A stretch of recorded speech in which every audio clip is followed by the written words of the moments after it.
Obviously, there are risks associated with investing in a franchise. In this video, let's talk about the risk of failing. Most failure that happens in a franchise is franchisee-created, and therefore it could be franchisee-avoided if some things are done properly in the setup, like selecting the right franchise, using an experienced franchise consultant to help you select the right business, making sure that you do proper due diligence to find out from other franchise owners how much money it's going to take to build a positively cash flowing business. Because look, the number one reason that in general that businesses fail is because people run out of money.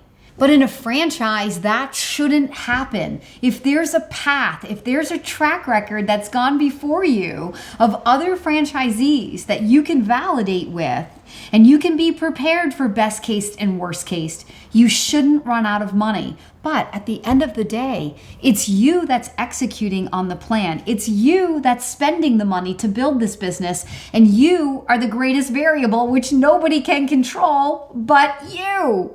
So failure, when it's franchisee created, in my mind, it's more of a perceived risk than it is a real risk, because if you're partnered with a strong franchisor team who has a solid track record, and there are a lot of other franchisees out there doing it properly, why are you going to be in the small percentage of people that fail compared to the large percentage of people that are successful?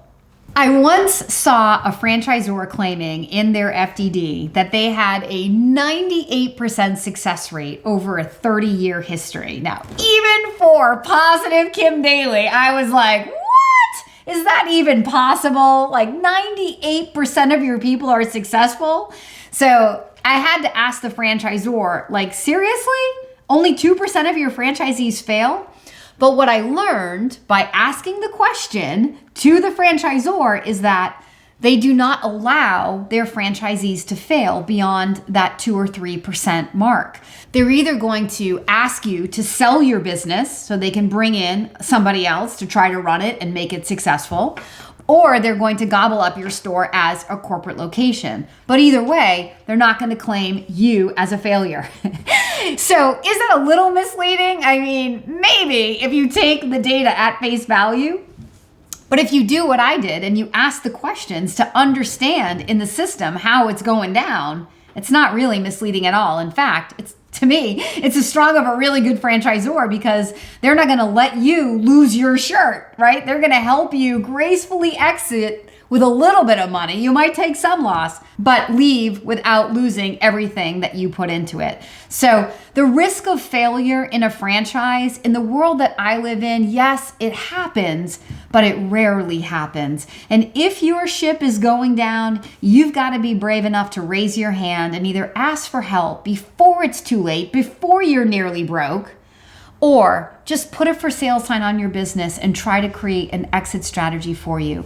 Because even if what you've created isn't valuable to you, what you've created may have value to somebody else. Please don't let yourself fail completely. Reach back out to the franchisor. Tell them that you're struggling. Go back to your consultant who may be able to help you find a buyer for your location. List it on BizBuySell. Find a franchise broker who has a license to sell a franchise.